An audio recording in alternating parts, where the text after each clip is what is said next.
local news, politics, business, sports, arts, music. Mike and Marty on the beat. Mike and Marty. Mike and Marty. Good morning, Bellows Falls and Rockingham, and welcome to the feed. It's Mike and Marty. We're here with Michael Stack and Sean Murphy, and we're going to be talking today about a new program that's come to Bellows Falls called Bellows Falls Trades. But first, Marty's going to give us the local events. So happening at the Opera House this week is the second week of Top Gun Maverick.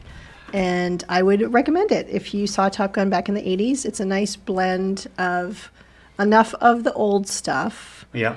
with some new twists and new technology and new louder surround sound to make it definitely worth going, definitely worth the $6. And if you're looking for something to do tonight, the classic movie is Body Heat.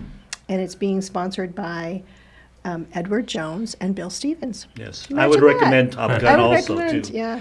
I was going in as a skeptic. I saw it this weekend thinking, oh, it's just going to be another, testosterone-juiced movie. And it was actually really good. The pacing was good. The plot was good. They really packed a lot into like a 2-hour movie. I was surprised when It it was came good. out that it was just 2 hours.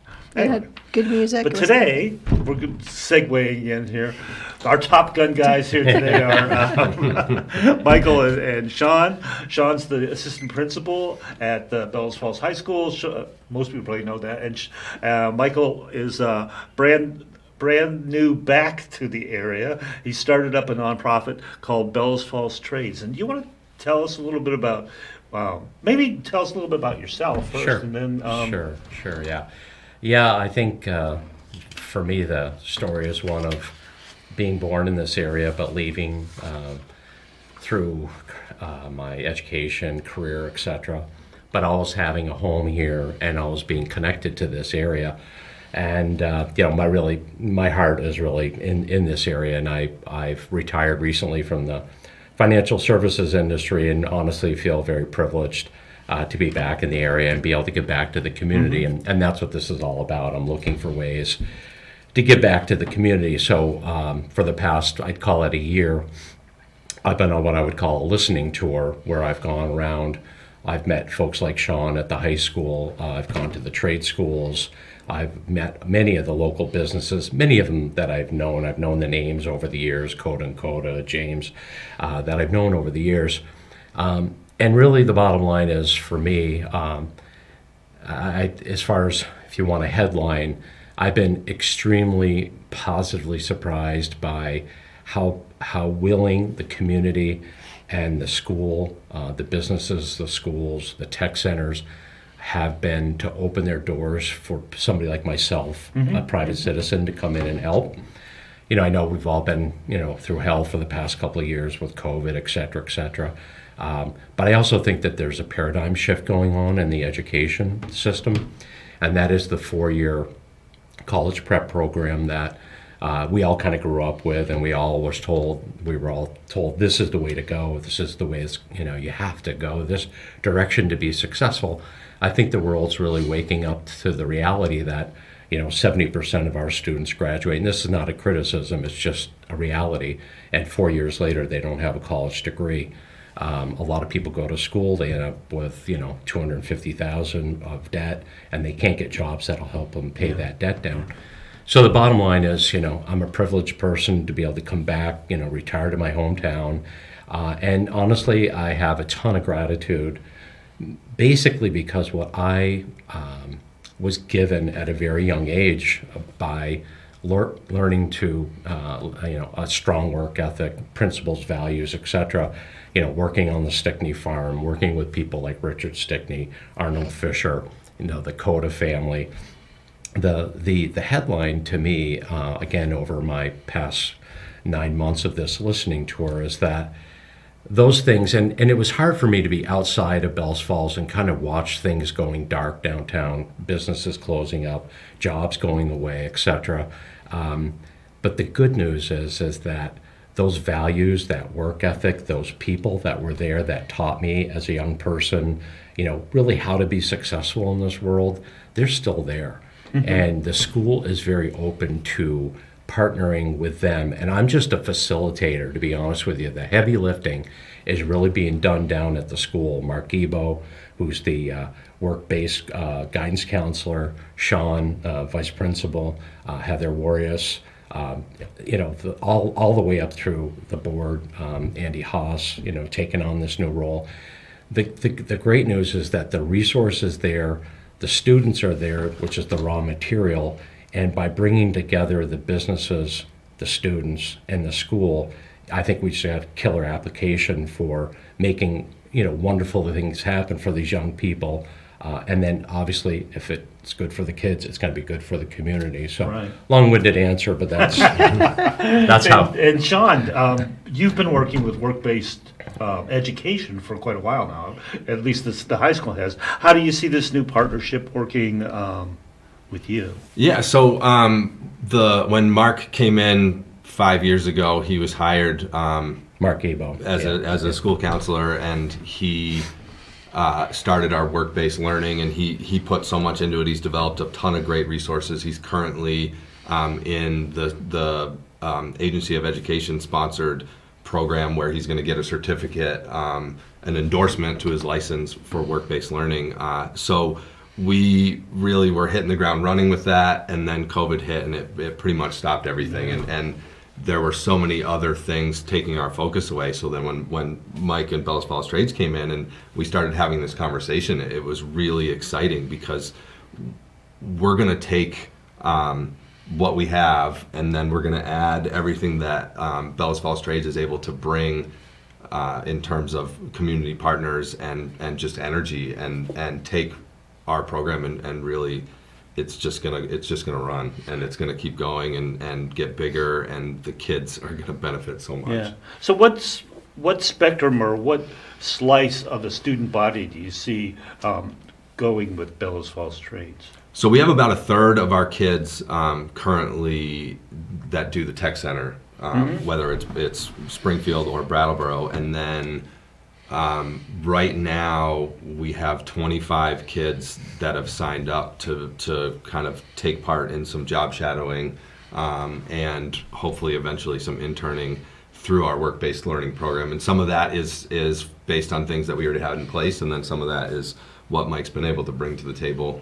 So my hope would be that almost every student has an opportunity to do this. I mean, we have kids that are already college bound that are going to do some job shadowing, just like, hey, I might want to be a lawyer. That's a lot of schooling. Maybe I should have some experiences with that in high school before I spend all that time and money pursuing that degree. So One of the things I would add is that, and I think Bellows Falls, Sean mentioned Mark Ebo, and he's very technically proficient. And the reality is there's a lot of sophistication to this process because of child labor laws, etc. It's not simple. It took me months of talking with people to get somewhat of a handle. I'm dependent upon the school and their expertise.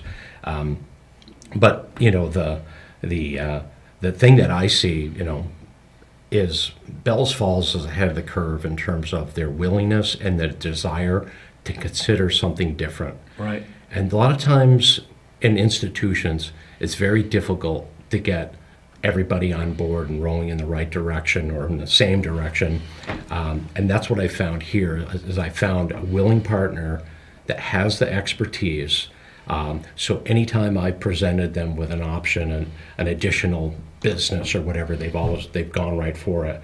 The other thing that they're considering doing is, and this talks a little bit about the community garden that we're proposing, etc., is they've brought me in to meet with the middle school.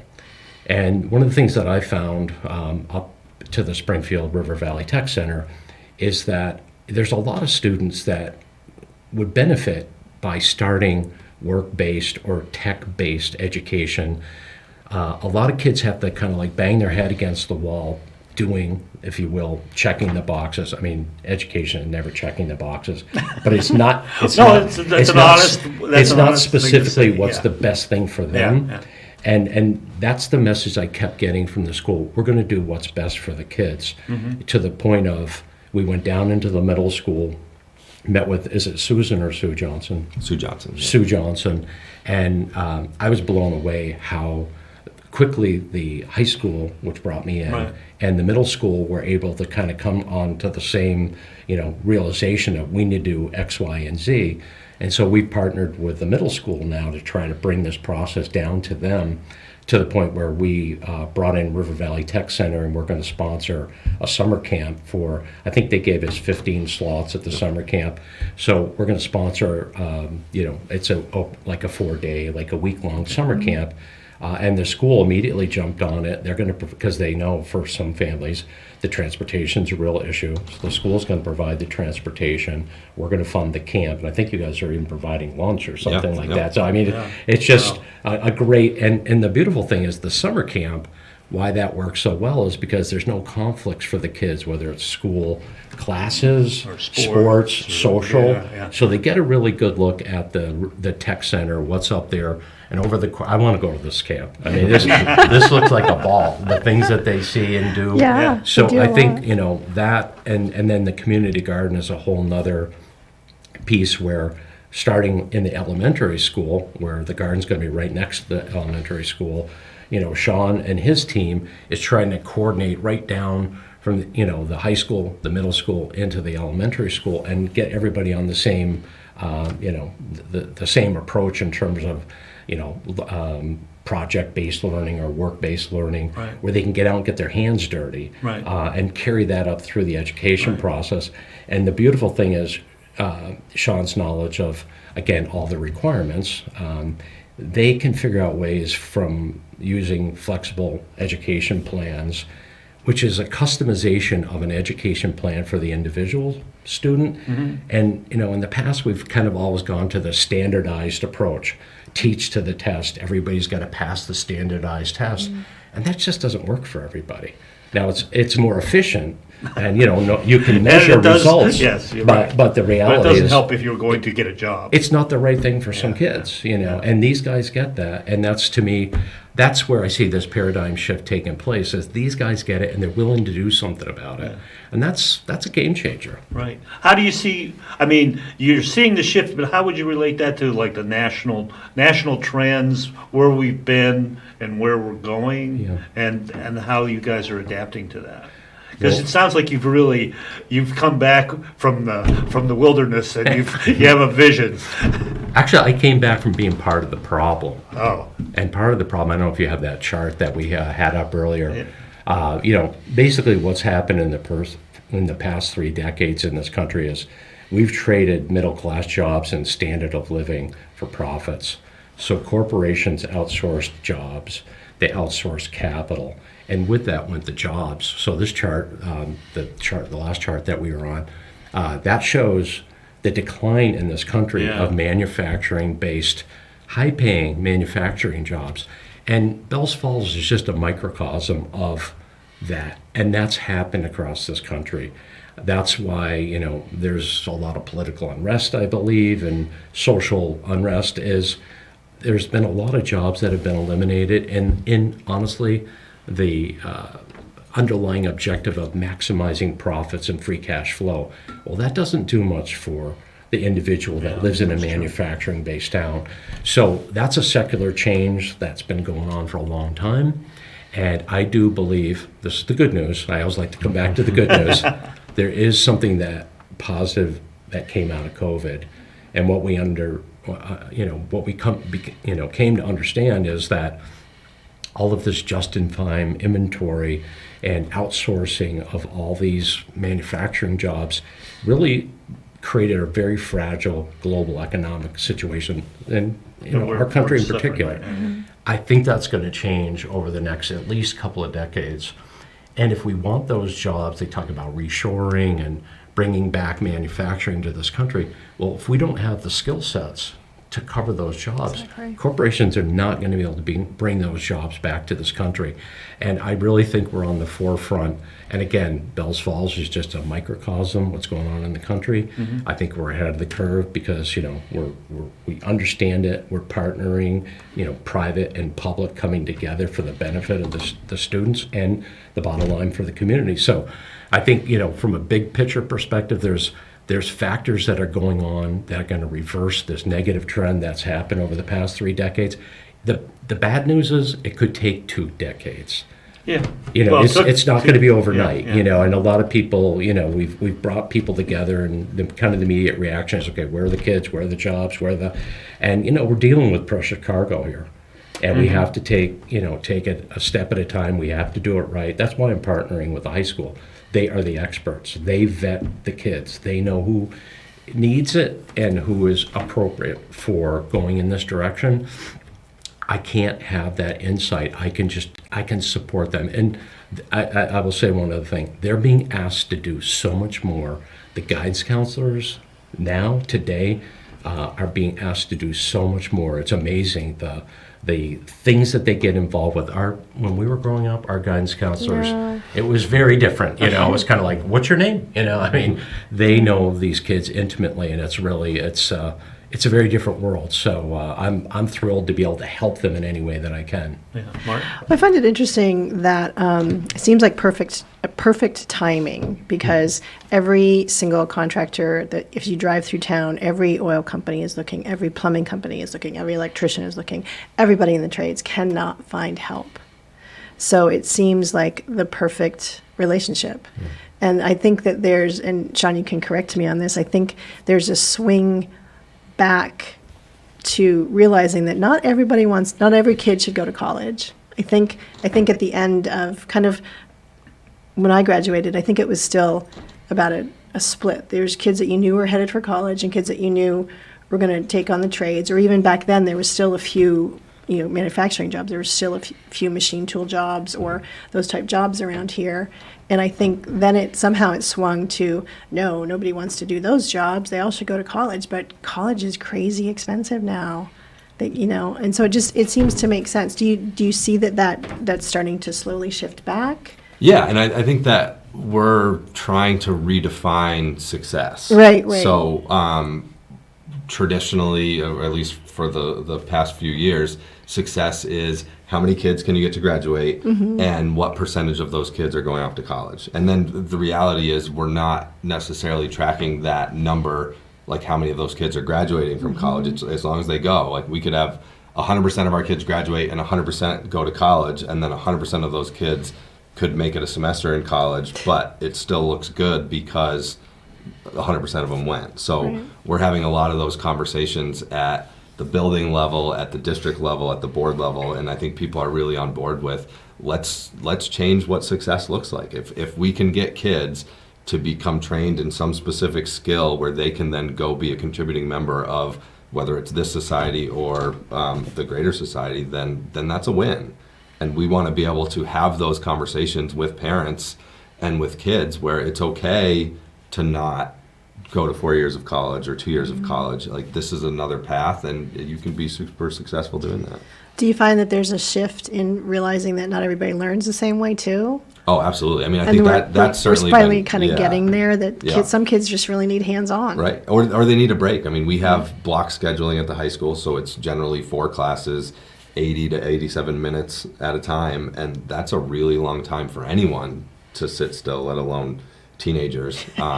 So looking at these flexible pathways, looking at these personalized learning plans where we can get these kids to go out into the community and learn a skill and get credit for whether it's an elective or course specific. I mean, if they go to working on a farm, they could potentially earn some science credit for the work that they're doing. And so I think it's really important that we start this young because it gives kids hope. And I think that if you're looking 5 years ago as a 6th grader at what the high school looks like, if you're not fitting into the I want to go to class and I want to then go to college, you might not see something that will match what you're looking for. But if we can build these programs and they can experience the community garden, they can experience some work-based learning, whether it's going to a factory or these group experiences, then they're like, oh, all right, that's me. That's what I want to do. And then maybe math class is a little more tolerable. because they see the value in what they're doing. They understand how it's applicable. Exactly. Yeah, sometimes it's hard to sit in class and be like, when am I ever going to use this? Right. But all of a sudden, oh, wait a minute, I just learned how to do that. And, Yeah, exactly. So you have a job fair coming up, correct? Yes, on Friday, we have the partnership with the Brattleboro Community Development, Community Credit Brattleboro Corporation. Development Credit Credit Corporation. Yeah. I know that Stick with the acronym well. acronym. That way I can't get in trouble. Mark coached me on that this morning, and I still messed it up. So yeah, they had some community partners. We had some community partners. Bellows Falls Trades had some community partners, and I think the idea is to get these businesses in, and kids can potentially get a summer job out of it. And if we have some seniors that aren't planning on going to college and don't necessarily have a path yet, they might get a career out of it. So it's very exciting. It's pretty amazing when you look down the list of companies that are coming in. Hubbard's is coming over, and they are, I don't want to say they're desperate for employees, but they've got so much I would say opportunity. desperate. Would you? Okay, Yeah. well, I think everyone And they really is. pay Yeah. well, too. They really They do. pay well. They've got a career path, and that is one of the most sophisticated businesses around in terms of ag science. So if somebody doesn't necessarily want to go to college, but they have a big interest in ag and they don't want to just work on the farm, they have such a potential by going into a company like Hubbard's and learning, all there is to know about, animal husbandry, Yeah. specifically the birds, and the list is chromas coming down to the the potential at a company like that for somebody locally. I mean those are the, if you will, the high-paying manufacturing jobs that I think we need to bring back to the state Right. and to the country. The demographics, and if you look at the breakdown of the labor in the job pie, if you will, in our state, a lot of it's healthcare related. It's essentially, I see the state as becoming one that's a kind of a caretaker environment. Well, our I take care of population you, is- you take care of me, but Yeah. that doesn't create any wealth. That just kind of redistributes the wealth. And really what we need manufacturing jobs that produce things that have, the potential to pay their employees well, produce things, sell them outside of the state or whatever, to really bring up standard of living and, bring up the economy in local communities. So we have that around here. And the question is really going to be is, how can we provide them with the employees that they need, but also, the economic environment that, they'll flourish and they'll grow in. Right. So what would you say are the low-hanging fruit that you're looking at right now as far as employment go? Because, like you said, there aren't any big manufacturing jobs, but there are a lot of jobs available. So what would you say the community could do to help you get these low-hanging employment? Because I think employment is the Sure. primary goal, right? Sure. And I think, the issue that Bellows Falls has faced for so many years, and I've talked with the CODA and CODAs, et cetera, it's about retention. How do they find employees and how do they retain them? How do they get to keep them here in the community and get them to raise a family here, et cetera. So it's really going to be about connecting. We've got businesses here. There's plenty of job opportunities here.